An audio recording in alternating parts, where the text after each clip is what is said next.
Hi friends, you're tuned in to Legal Means Business, a podcast by Leeway. We're joined by some amazing guests who help us identify how to take your legal function and career to the next level. I'm your host, Steph Smith, and we're talking all things legal ops and legal tech, as well as other critical skills needed to help you thrive in the evolving in-house arena. Don't forget, you can watch us on YouTube or listen on the go through Spotify or Apple Podcasts. If you enjoy the conversation, please do hit subscribe and let us know what you think on social.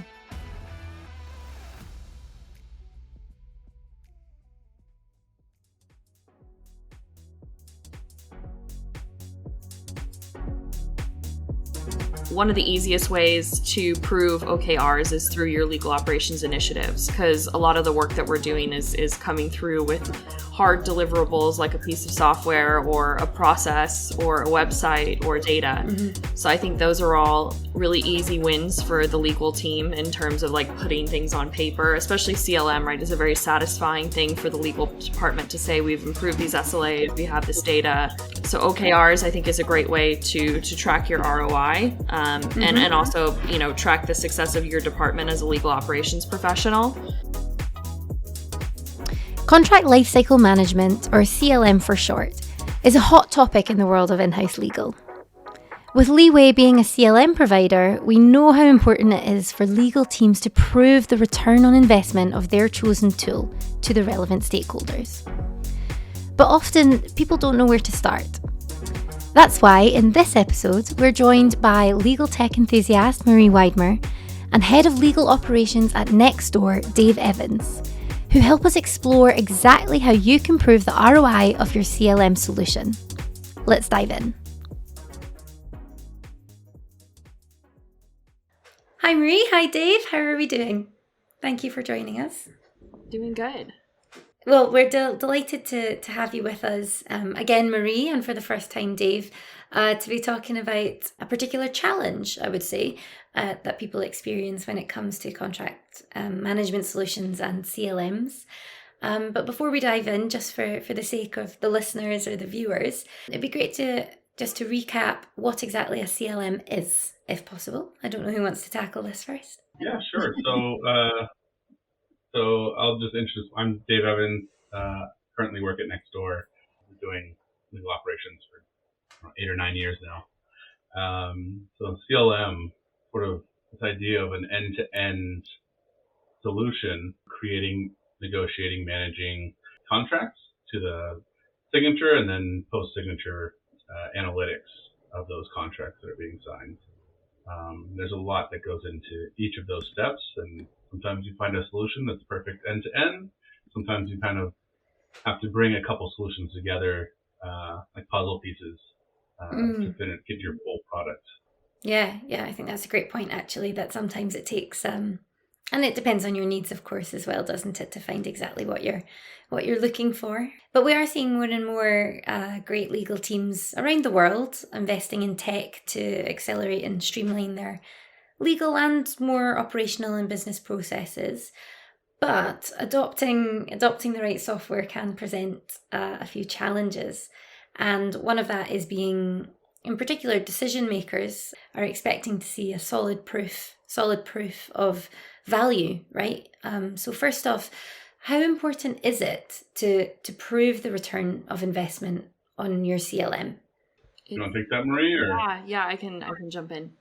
It's incredibly important. The amount of work that we put into getting buy-in for these tools, especially when legal teams are fairly new to adopting tech. I think we do, like we talked about last episode, right? A lot of the buy-in that we get is promising that we're saving human hours, that we're accumulating data, and they're really looking for a quick return on that, right? So they're looking for immediate effect of those efficiencies and use of that data and proof that kind of we've made good on our promises, which is a hard thing to do because rolling out CLM can take a long time.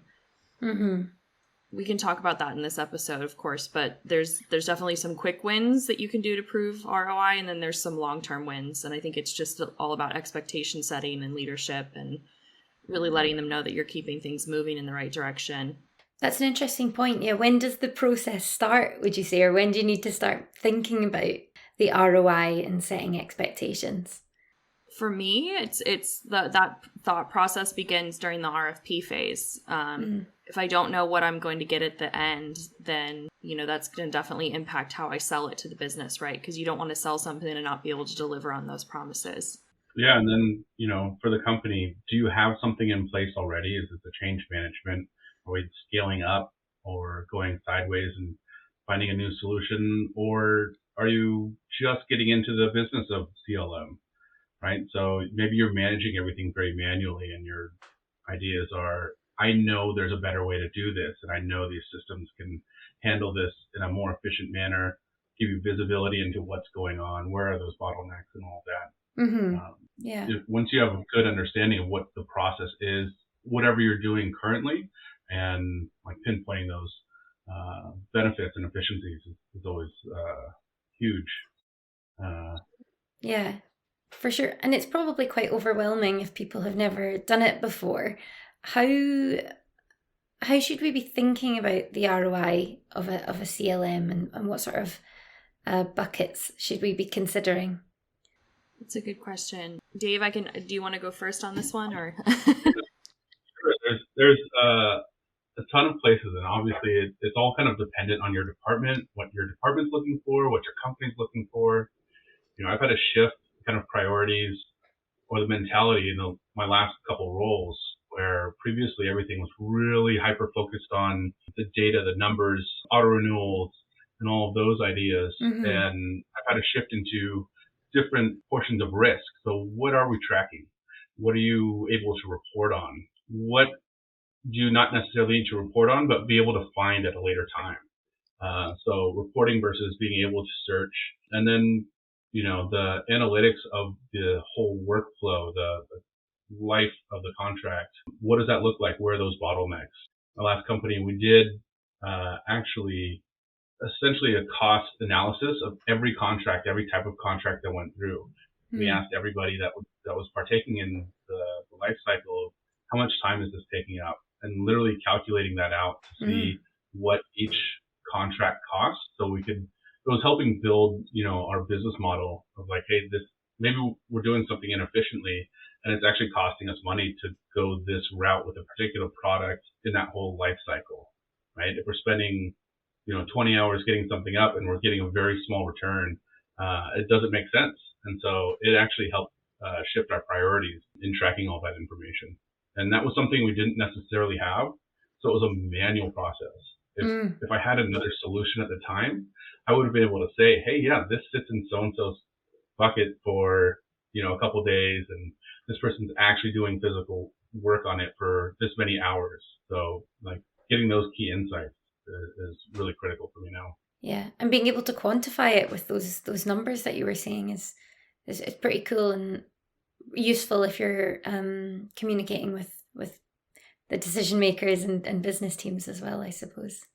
And Marie, right. What are your thoughts on what is the ROI of a CLM? Yeah, so piggybacking off of Dave, there's kind of 4 categories that I think are kind of that can be easily broken down into. So there's efficiencies, which covers cost savings. There's data, which Dave touched on, as well as risk management, which is kind of a use of data, but just a separate category in my mind because it's so broad. And attorney time. So for me, having a tool like CLM is a way to capture SLAs that we were never able to capture before, right? It's capturing key data that you can use for financial analysis, sales analysis, looking at different clauses that pose a risk to your company. I have an example I can talk about later that came up for me during COVID that I don't think I'll ever forget.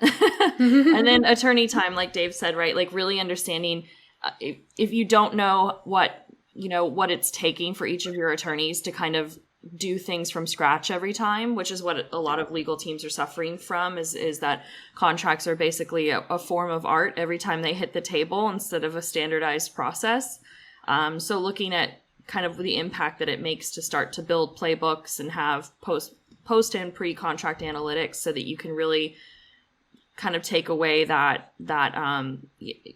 kind of take that time off of the attorney's plate. That's right. I remember, pre like CLM, one of my last departments, everybody was always like, yeah, I remember this clause. It kind of fit really well for this particular contract. Let me go find it. And they're searching email and searching, the folders. Who was that with? And now, like, building out clause libraries and playbooks is so instrumental in speeding up the process for a lot of those contracts. Yeah, it's a game changer, right? It does completely redefine the way that, I guess, with contracts in particular, the way the legal team will work, and the business teams, of course, will work with contracts and making it much more streamlined, which is pretty cool. Marie, you mentioned some examples there, and Dave, it'd be great to hear any as well if you have of the types of ROI for CLMs. I don't know if you want to dive into the one you mentioned during COVID. Yeah, I can quickly go into that, and then I know Dave has his own stories with this kind of stuff too.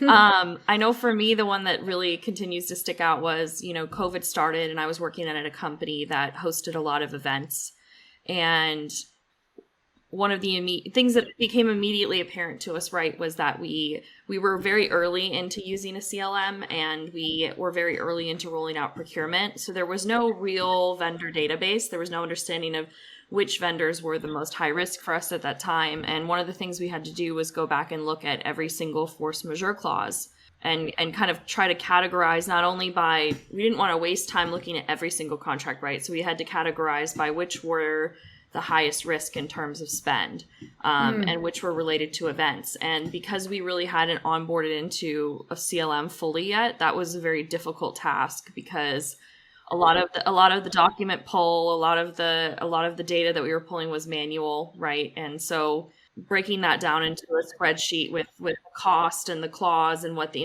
implications were and what time we had to cancel the event, if we could even cancel at all, that was very manual. And these days, really, you can do that in a matter of minutes if you have a good CLM with a good repository and reporting function. So that for me is a pretty solid ROI.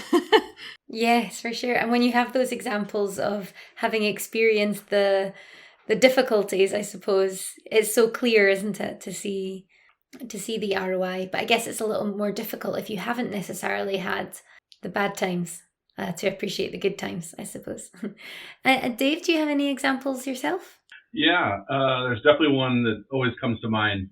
And this kind of drives into the, what you need to report on and what you need that's searchable, right? So you don't always know exactly what is going to become important until it's important, right? So you can do as much planning, you can be categorizing items as best you can, the typical items, the limitations of liability, force majeure, renewal dates and all of that. But sometimes there's something that's in your contract that you need to see what contracts is it included and where is it not. So we had a company go out of business that was a major player in our industry, in the ad tech industry. And we had to go back and find every contract that had particular clawback language in all these contracts to see, what was our total exposure with their bankruptcy. This company went bankrupt and we were just not going to be able to get any revenue back from them. And during this process, this happened at 2:00. So they're an East Coast company in the US, and you wait until the last opportunity you can to actually declare that bankruptcy. So for us on the West Coast, it's 2 p.m. on a Friday. My boss is on vacation, and we get this notification that, this company has gone bankrupt. We have to go and do this, and we spent our entire weekend searching through agreements to find this clause. And so we started with just the top 20%, then we expanded to the 40%, and we're like, okay, that's at least a good start. But it took us multiple days, the two of us, my GC and myself, going through each of these agreements. Whereas if I had something that was easily searchable and reportable, I could have spit that out, within a matter of minutes. And, just that amount of time savings is huge when you bring in a proper CLM. Yeah, couldn't agree more.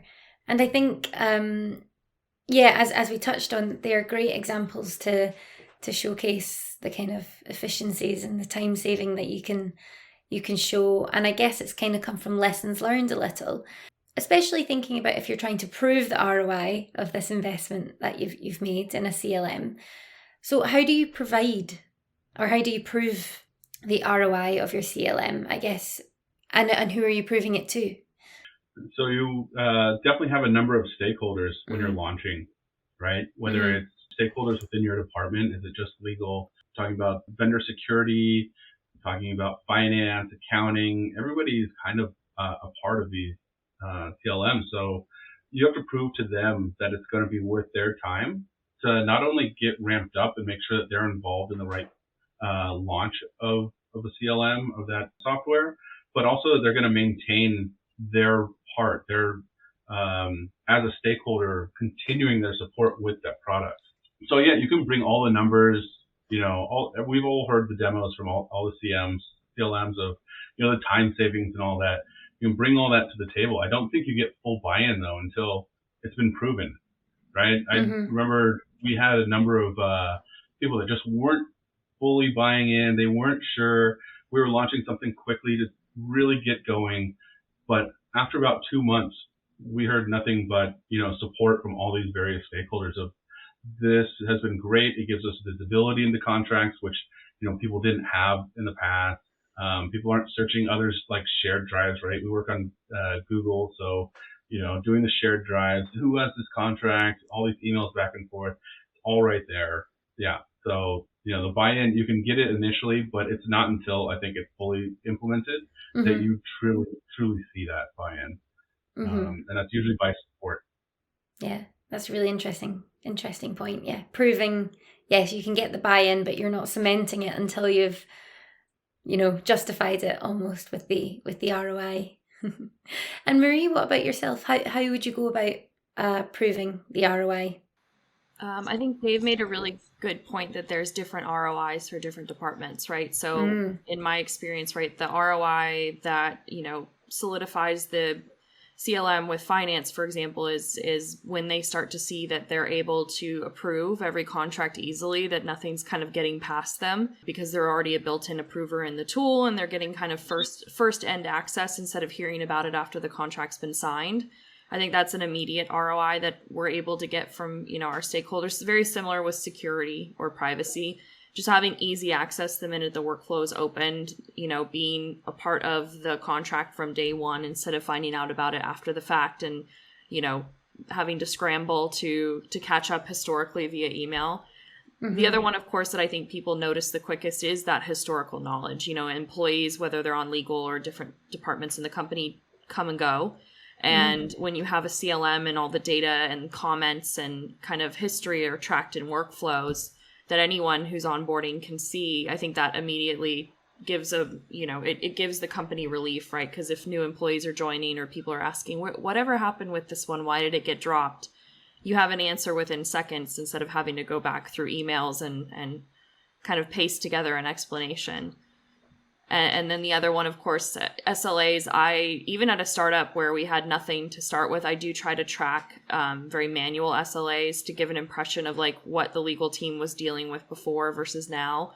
So at Dapper, I was keeping a Google sheet to try to, say why were some contracts why was an NDA taking us a week? Why was an MSA taking us 4 to 6 weeks? And then when we launched into the CLM, one of my first things that I did was capture really tight SLA data to show that like our MSAs that have been coming out in the last month are getting done in 10 days instead of 20 and things like that. So that's a great way to immediately kind of sell the impact of the tool to your stakeholders, to your GC, and also to your GC's bosses as well. There are 5 key steps to calculating the ROI of your CLM. Firstly, choose which metrics you want to measure. Is it the number of contracts your team works on in a given time frame? The average number of people involved throughout the whole process? Sorry, I'm going to start that again. Mid-snippet 1. There are 5 key steps to calculating the ROI of your CLM. Firstly, choose which metrics you want to measure. Is it the number of contracts your team works on in a given time frame? The average number of people involved throughout the process? Or perhaps the average time to process a particular type of contract? Then, you need to establish a baseline. For the metrics you've just identified, what is the current figure for each? And how much do you estimate the new CLM will improve these figures? Once you've implemented your CLM, you need to calculate the return on investment, or ROI. You can do this by measuring the gain from the investment against the total cost of having the platform. You need to determine the total cost of ownership of this solution.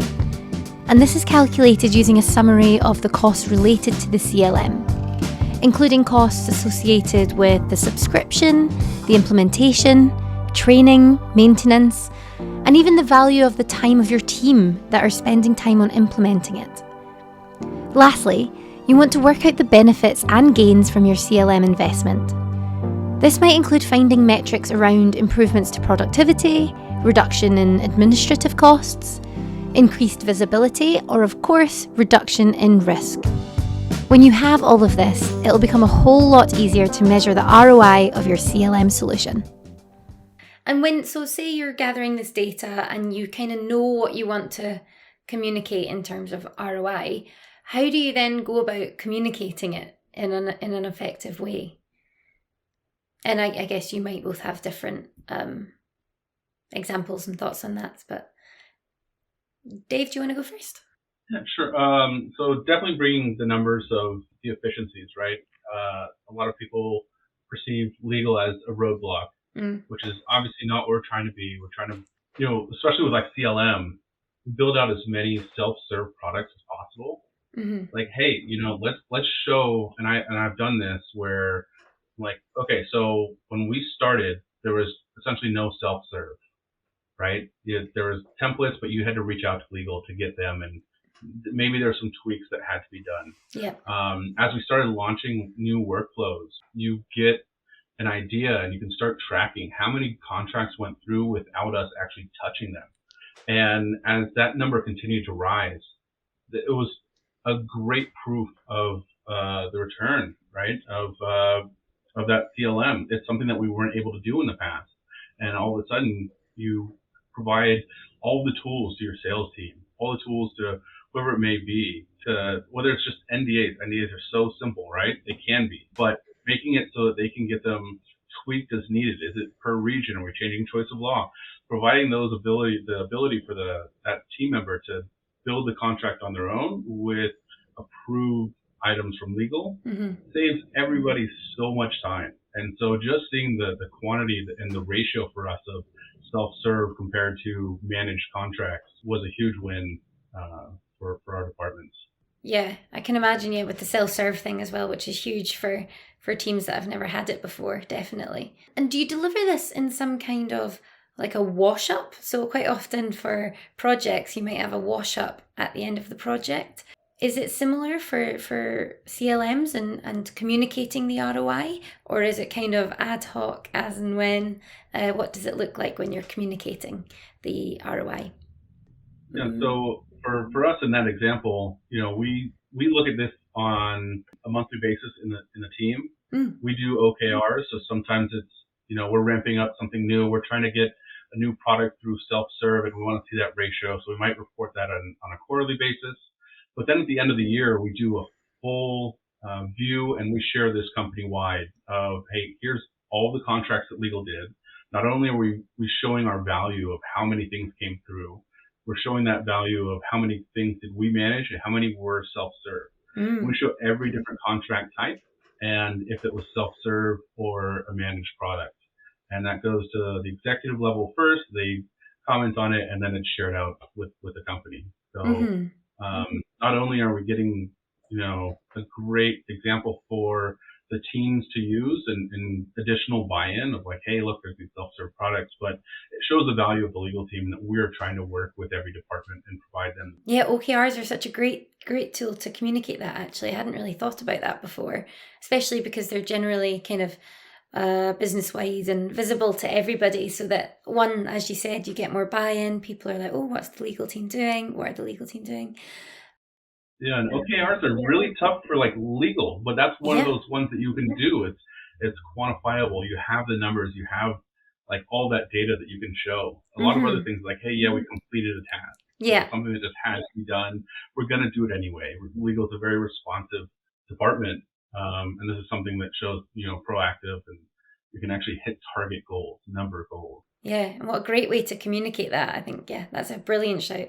For anyone listening or watching, we do have a whole podcast on an introduction to OKRs for in-house legal, so feel free to tune into that. Marie, what about your experience? Have you used OKRs as well, or have you communicated the ROI in different ways? Yeah, I'm a big fan of OKRs, also because I think legal operations, shameless plug, is one of the easiest ways to prove OKRs is through your legal operations initiatives, because a lot of the work that we're doing is coming through with hard deliverables like a piece of software or a process or a website or data. Mm-hmm. So I think those are all really easy wins for the legal team in terms of like putting things on paper, especially CLM, right, is a very satisfying thing for the legal department to say we've improved these SLAs, we have this data. So OKRs, I think, is a great way to track your ROI and also, track the success of your department as a legal operations professional. Mm-hmm. I've worked in smaller environments, so some of the updates in terms of selling the ROI for CLM have been a little bit more informal. Certainly have done the end of year PowerPoint or the 6-month PowerPoint just so that my GC or CLO can take that up to the executive meeting and have some great talking points. But I would say me personally, a lot of the selling that I do post implementation is usually via email or in meetings, kind of just almost like name dropping a little bit, like, hey, by the way, we did this and we did that, and kind of hearing people's feedback as to whether they're surprised that data is there or whether that mirrors their experience since working with us. And of course, I do go around on Slack and also send out like a Google form and try to collect some feedback from, my peers in the company, right? So cross-functional partners, are you actually happy 3 months in? What do you think? What still needs improvement? And then, also using those quotes. Like if I get people randomly sending me messages saying like, this has improved everything, thank you so much. I do save those and kind of add that to our, kind of talking points at the end of the year when we say, was this worth our money? Mm-hmm. Yeah, that's a great point. So you've got obviously the quantitative data from the time saved and etc., but including that qualitative feedback as well is often, it tells the story a bit more impactfully, I think, when you're trying to communicate it to different people. But yeah, that makes complete sense. And would one of you mind just as a quick run through of what OKRs means to you, just so as a quick overview for people listening? Yeah, so as I understand it, it is something that you're supposed to be able to measure quantifiably and has a specific target deadline. It can be a step of a full project. It could be, closing out, an integration as one step to a fuller implementation of a software. It can be closing out a certain number of contracts, but it has to be something that you either did or didn't do. And it has to be measurable. And you set a certain date, whether it's quarterly, half annually or for the full year. Some of them could be longer, but that's pretty rare. But something that's measurable and you can report out on. Yeah, I think that's such a great shout, using OKRs to communicate the ROI of your CLM. Perfect.